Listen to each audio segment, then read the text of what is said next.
Bonjour, je m'appelle François Babin, je suis designer chez Orange Business Services et je suis issu de la première promotion de l'école de design dans le numérique.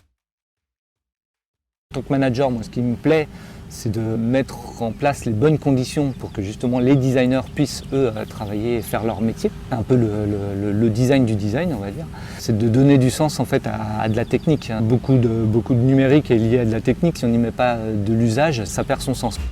Sortant de l'école, j'ai cofondé en fait une agence de design avec un ami qui était avec moi dans la promotion. Ça a duré pendant 8 ans. Ensuite, j'ai été freelance pendant quelques années. Donc là, j'étais en designer d'interface et ergonome. Je rentrais chez Orange Business Services, donc en tant que designer. Donc ça, c'était il y a 8 ans. Et là, depuis 3 ans, je manage cette équipe de designers au sein d'Orange Business Services. Ce qui était assez spécifique de l'école, en fait, c'était la première école de design qui formait en fait à des métiers du numérique. C'est-à-dire qu'on mettait un petit peu de côté les aspects techniques, parce qu'il y a 20 ans, c'était très orienté technique, tout ce qui était lié au numérique.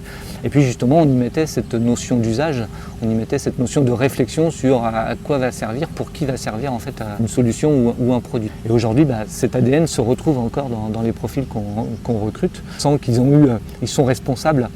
Ils ont mené des projets de bout en bout durant leur parcours. Ils ont eu des expériences à l'étranger. Ils ont cette autonomie, cette fiabilité.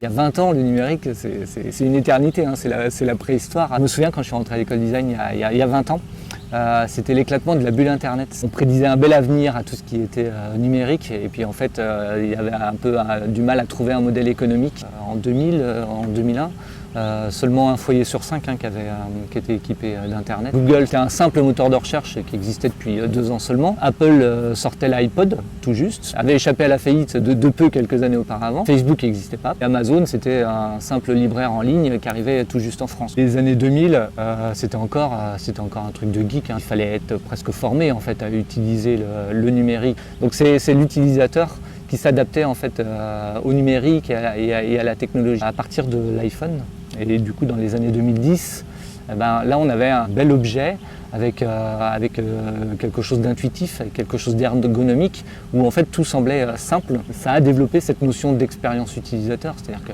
là du coup c'est le service, l'appareil et les interfaces qui s'adaptaient aux besoins des utilisateurs. Le design a longtemps été résumé à de l'esthétisme, à faire du beau. Même si les designers savaient que c'était pas vrai, il n'empêche que dans l'imaginaire collectif, ça restait quand même beaucoup ça, même dans les entreprises. Là on voit quand même depuis quelques années qu'il y a une meilleure compréhension du design, que le design est partout, hein. On le voit maintenant dans les écoles de commerce, on forme aux bases du design. Dans la gouvernance des entreprises, on inclut aussi le design comme un moyen de réflexion. Il y a toutes ces questions liées aussi à l'environnement, avec un rôle important du design dans l'éco-conception, dans le design circulaire. Le design va avoir un rôle essentiel là, sur justement ce virage qui est en train de s'amorcer, sur comment demain on va concevoir, qu'est-ce qu'on va proposer comme service, comme usage en fait aux utilisateurs, en prenant en compte justement ces aspects écologiques.